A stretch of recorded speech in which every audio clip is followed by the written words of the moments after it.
लोकतंत्र के निर्माण में अम, जनमाध्यम बहुत महत्वपूर्ण भूमिका अदा कर सकते हैं, बशर्ते कि हम जनमाध्यमों के बारे में खुलकर विभिन्न मंचों पर बहस करें।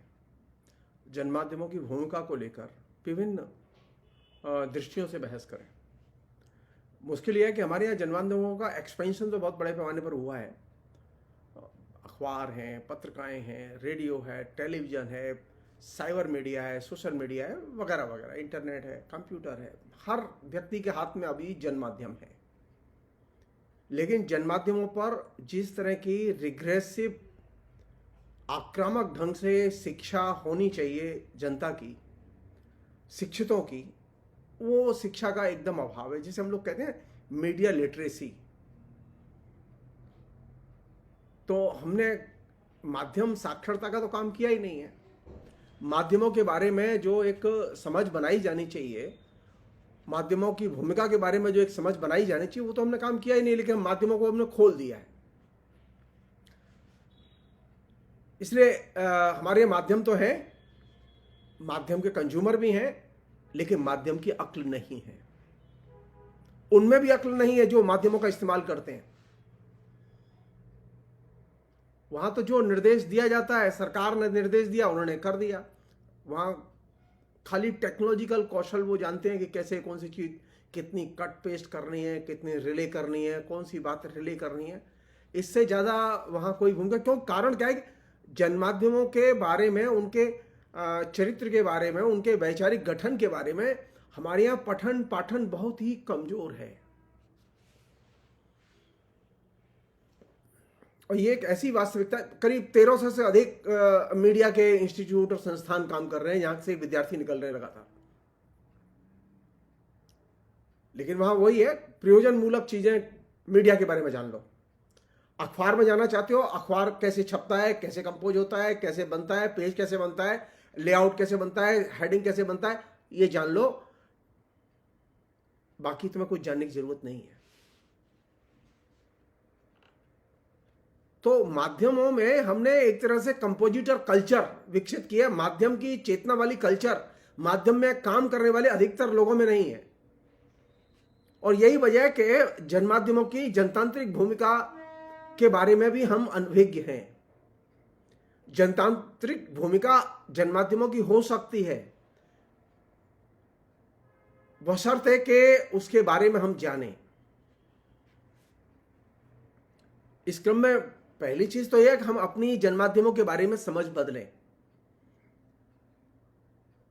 पहली हमारे बीच में समझ यह है कि जनमाध्यमों का जो चरित्र है, जनमाध्यमों की जो भूमिका है, वो किस लिए है? वो सरकार की सेवा के लिए है, विज्ञापन कंपनी की सेवा के लिए है, वो टेलीविजन कंपनी जिसने कि टेलीविजन खोला है उसकी सेवा के लिए। जी नहीं, जनमाध्यमों का लक्ष्य है जनता की सेवा करना और जनता की चेतना और आधुनिक चेतना का निर्माण करना। अगर जनमाध्यमों का संबंध सिर्फ कम्युनिकेशन से है कि जो भी है उसे कम्युनिकेट कर दिया जाए, तो ये जनमाध्यमों की बहुत सीमित भूमिका होगी। यही वजह है कि जनमाध्यमों पर बात करते समय, जनमाध्यमों की लोकतांत्रिक भूमिका को निर्धारित करते समय हमें जनमाध्यमों का चरित्र बदलना होगा, उनकी भूमिका बदलनी होगी। अगर जनमाध्यमों का लक्ष्य है जनता की सेवा करना, जनता को सूचना समृद्ध बनाना, सांस्कृतिक समृद्ध बनाना, तो हमें यह सोचना होगा कि जनता सांस्कृतिक समृद्ध कैसे बनती है। राम मंदिर या कृष्ण मंदिर या दुर्गाष्टमी या किसी धार्मिक उत्सव या कल्चरल इवेंट के कवरेज से माध्यम सांस्कृतिक समृद्धि पैदा नहीं करते।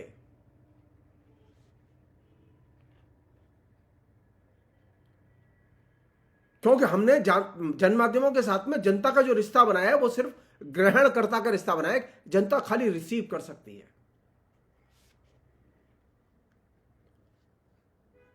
जनता कार्यक्रम भी बना सकती है, जनता निर्माता भी हो सकती है, सर्जक भी हो सकती है। ये दिमाग में हमारे में नहीं है। इसलिए ये पूरा का पूरा कॉन्सेप्ट जनता ग्रहण करता है और मीडिया प्रदाता है, ये भूमिका बदलनी होगी।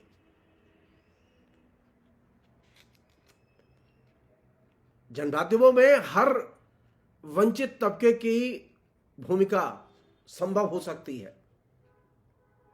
जनमाध्यमों में हर वंचित तबके का कम्युनिकेशन का स्पेस संभव हो सकता है। आज की स्थिति क्या है? आप टेलीविजन कवरेज उठाइए, आप न्यूज का कवरेज उठाइए, अरे भाई ये इस तरह से आप गोदी मीडिया करके आप मीडिया की चाहे जितनी आलोचना करें, इससे मीडिया चेतना बढ़ने वाली नहीं है। मीडिया चेतना बढ़े इसके लिए जरूरी है कि मीडिया की रिगरस ट्रेनिंग दी जाए, उसके विभिन्न किस्म के वैचारिक पक्षों की शिक्षा दी जाए। हमारे पास अच्छे शिक्षक नहीं है जो कि मीडिया पढ़ा सकें, क्योंकि वे खुद ही मीडिया के बारे में नहीं जानते, और जो मीडिया के बारे में जानते हैं वो मीडिया की थ्योरी के बारे में नहीं जानते, मीडिया के सिद्धांतों के बारे में नहीं जानते, मीडिया के सिद्धांतकारों के बारे में नहीं जानते, लेकिन वे आइकॉन हैं। तो हमारे यहां जो परफॉर्म कर रहा है मीडिया में वह नायक है, चाहे उसके पास में मीडिया की धेले भर की समझ न हो। तो ये जो मीडिया की ये जो अजीब सी भूमिका हमने निर्धारित की है, उसे बदलने की जरूरत है। मीडिया में जनता सिर्फ ग्रहणकर्ता न हो बल्कि वह निर्माता भी हो। जनता प्रोग्राम बनाए, जनता का एक्टिव पार्टिसिपेशन हो, वंचित वर्गों का एक्टिव पार्टिसिपेशन हो मीडिया के कवरेज में। आप कवरेज उठा के देखिए, टेलीविजन पर जितने सीरियल हैं वे सारे के सारे सीरियल मिडिल क्लास केंद्रित थे। आपको टेलीविजन के सीरियल देखने के बाद लगेगा ही नहीं कि हिंदुस्तान में मिडिल क्लास के अलावा भी कोई रहता है, जबकि वास्तविकता यह है कि मिडिल क्लास के लोग 25-30 करोड़ हैं और उसके अलावा तकरीबन 100 करोड़ से अधिक लोग ऐसे हैं जो कि गैर मिडिल क्लास में आते हैं। उनका कोई कवरेज नहीं मिलेगा आपको, लेकिन आपको कोई चिंता नहीं होती। आपको चिंता सिर्फ इतनी है कि मीडिया में मोदी का कवरेज क्यों आया और मेरा कवरेज क्यों नहीं आया। यह वो नैरो स्थिति है जिसमें कि हम भ्रमण कर रहे हैं। पहले मोदी का कवरेज नहीं था तो यूपीए का कवरेज था, थोड़ी बहुत बोलने की आजादी थी, लेकिन कवरेज तो उन्हीं का था। मीडिया के कवरेज का चरित्र सरकार के चरित्र से निर्धारित नहीं होना चाहिए, बल्कि जनता की शिरकत और जनता की निर्माता की भूमिका से तय होना चाहिए। ये जब तक बेसिक कॉन्सेप्ट हम क्लियर नहीं करेंगे, मीडिया की जनतंत्र में भूमिका हमेशा सवालों के घेरे में रहेगी। मसलन आज मोदी चले जाएं सरकार से, मोदी 10 साल पहले नहीं थे, मीडिया में लोकतंत्र था। यह गलतफहमी दिमाग से निकाल दें हम लोग। मीडिया ने नेकेडली, दंगों के समय नेकेडली कम्युनल कवरेज दिया है। वो टेलीविजन ने दिया है, वो प्रिंट मीडिया ने दिया है। हमने बाबरी मस्जिद विध्वंस के समय पर उस कम्युनल कवरेज को देखा है। हमने 1947-48 के भारत विभाजन के समय उस कवरेज को देखा है जो कि प्रिंट मीडिया में था। वो प्रथम प्रेस कमीशन की रिपोर्ट में दर्ज है। हमें यह भूलना नहीं चाहिए। प्रधानमंत्री को देखकर हमें मीडिया की भूमिका तय नहीं करनी चाहिए। हमें मीडिया की भूमिका एक अलग से स्वायत्त मीडियम के तौर पर, उसके अपने कुछ नियम हैं, उसके कुछ अपने तरीके हैं पढ़ने के, उसके पढ़ाने के तरीके हैं, उसके कुछ सिद्धांत हैं। तो हमें पहला तो यह काम करना चाहिए कि हमें मीडिया के बारे में पठन पाठन का जो चरित्र है उसे एकदम बदलना चाहिए। आप पठन पाठन का चरित्र नहीं बदलना चाहते, आपको सिर्फ रवीश कुमार चाहिए, आपको सिर्फ पुण्य प्रसून वाजपेयी चाहिए। इससे मीडिया का चरित्र नहीं बदलेगा। रवीश कुमार तो वहीं थे, पुण्य प्रसून वाजपेयी भी वहीं थे, प्रणव राय भी वहीं थे, विनोद दुआ भी वहीं थे, लेकिन मीडिया का चरित्र नहीं बदला। मीडिया का चरित्र व्यक्तियों से निर्धारित नहीं होता। मीडिया का चरित्र मीडिया के आइकॉन्स के जरिए निर्धारित नहीं होता, बल्कि मीडिया का चरित्र निर्धारित होता है कि मीडिया खुद अपनी भूमिका और जनता की भूमिका कैसे निर्धारित करता है। तो हम इस पर बहस ही नहीं करना चाहते। और जब हम इस पर बहस नहीं करना चाहते तो फिर जाहिर है कि सारी बहस सरकार आए और जाए उसके हिसाब से चलती रहेंगी। तो पहली चीज जो कि जरूरी है वो यह कि जनता को हम ग्रहणकर्ता न मान के निर्माता के रूप में देखें। खबरों की सर्जक जनता होती है, खबरें जनता बनाती है। जिंदगी का यथार्थ जनता के जीवन में रचा जा रहा है, टेलीविजन स्टूडियो में नहीं। यह जब तक चीज दिमाग में साफ नहीं होगी, पढ़ने पढ़ाने वालों के दिमाग में साफ नहीं होगी, दिक्कत बनी रहेगी। हमें यह सोचना चाहिए कि आखिर इस मीडिया को वंचित समाज तक कैसे पहुंचाया जाए और वंचित समाज का पार्टिसिपेशन इसमें कैसे सुनिश्चित किया जाए। इस पर बहस करनी चाहिए।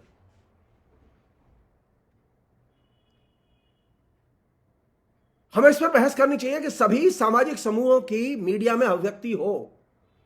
अभी स्थिति क्या है? आप टेलीविजन चैनल्स के सारे जो सीरियल्स हैं उनको उठाइए आप, 99% सीरियल्स जो है वो हिंदू केंद्रित हैं। आपको लगेगा ही नहीं कि हिंदुस्तान में हिंदुओं के अलावा कोई और रहता है। यहां आदिवासी रहते हैं, या मुसलमान रहते हैं, या ईसाई रहते हैं, या तमाम किस्म की और सांस्कृतिक समूह रहते हैं।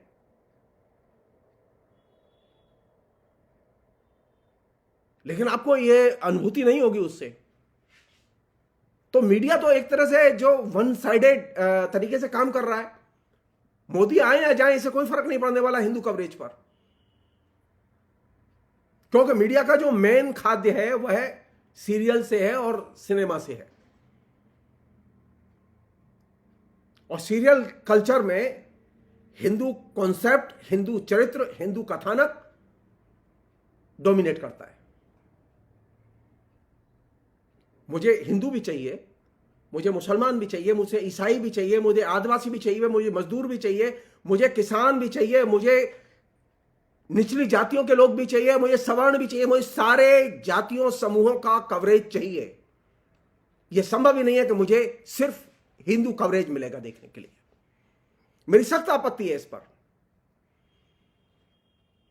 लेकिन आप तो बहस नहीं कर रहे इस बात पर। हमारे मीडिया के बहुत सारे जो आइकॉन है वो भी बहस नहीं कर रहे। ये पूछा जाना चाहिए कि मीडिया में हिंदू कवरेज जो सीरियल्स में है, उस हिंदू कवरेज का जो डोमिनेशन है, उस डोमिनेशन को बदलने के लिए कभी कुछ किया गया, आवाज उठाई गई? नहीं। तो मीडिया का चरित्र बदलेगा कैसे? आरएसएस ताकतवर अचानक नहीं हुआ है। आरएसएस को ताकतवर बनाने में मीडिया ने बहुत बड़ी भूमिका अदा की, और खासतौर पर टेलीविजन मीडिया ने बहुत बड़ी भूमिका अदा किया, क्योंकि आपके मनोरंजन का एक बड़ा परिदृश्य सीरियल घेरते हैं, और सीरियल में हिंदू कथानक, हिंदू चरित्र, हिंदू परिवार वो डोमिनेट करता है। और वह अब लगता है कि समाज में हिंदुओं का वर्चस्व है। हकीकत क्या है? हकीकत इसके एकदम बाहर है। जैसा कि मैंने शुरू में कहा कि मीडिया में सिर्फ 30% जो के करीब जो मुश्किल से मिडिल क्लास के लोग होंगे जिनका कवरेज आ रहा है, और उसमें छांट के मिडिल क्लास के कवरेजों में मिडिल क्लास और अपर मिडिल क्लास, और इसमें भी हिंदू। आप एक ऐसी बंद गली में ले जाके छोड़ दिए गए हैं जहां से कि आप निकलना नहीं जानते। तो मीडिया के इस चरित्र को चुनौती दी जानी चाहिए, उस चरित्र को बदला जाना चाहिए। मुझे ऐसा मीडिया चाहिए जिसमें सभी सामाजिक समूहों की शिरकत हो, और जनता ग्रहणकर्ता ही नहीं बल्कि निर्माता की भूमिका में भी हो। मुझे सिर्फ एक समूह के चरित्र कथानक नहीं चाहिए।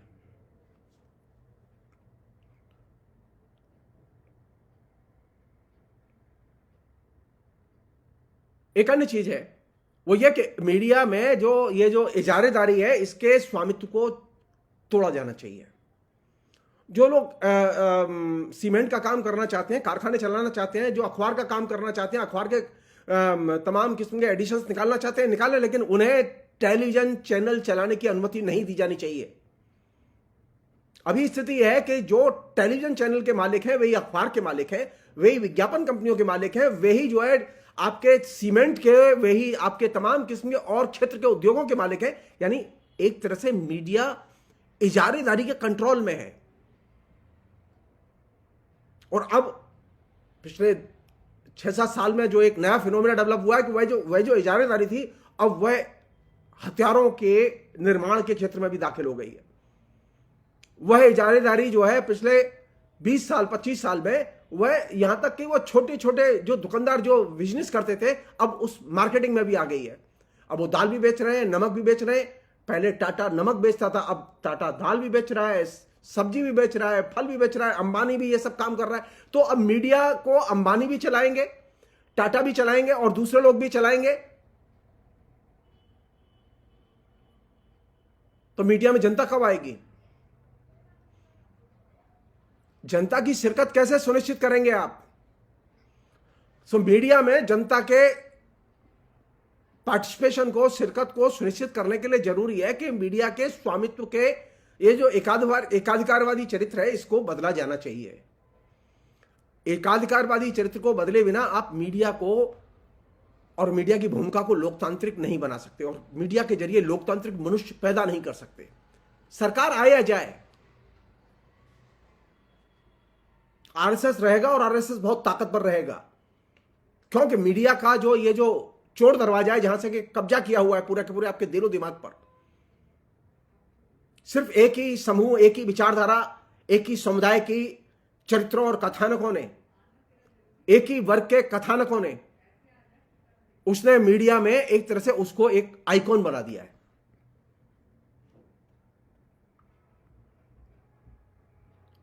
हमें मीडिया के बारे में एक डेमोक्रेटिक डिबेट जनरेट करनी चाहिए, बल्कि सनसनी जो हम फैलाने की कोशिश करते हैं, उस सनसनी से बचना चाहिए। हम ये जो सरलीकरण है, गोदी मीडिया, इससे निकलना चाहिए। ये कुछ देर के लिए मदद करता है, लेकिन ये ज्यादा देर मदद करने वाला नहीं है। इससे मीडिया समझ में नहीं आता।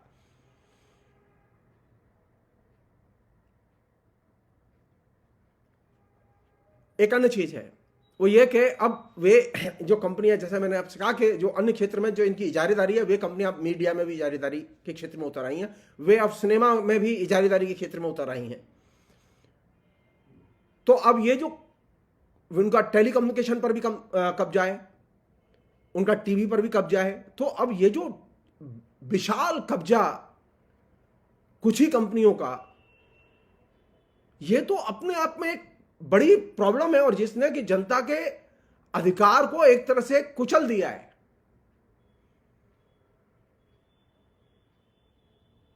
मैं नहीं जानता कि इसका समाधान मीडिया का राष्ट्रीयकरण है। नहीं, इसका समाधान राष्ट्रीयकरण नहीं है। इसका समाधान एकमात्र मीडिया को लोकतांत्रिकरण किया जाए और मीडिया के अंदर इजारेदारियों के नियंत्रण को खत्म किया जाए।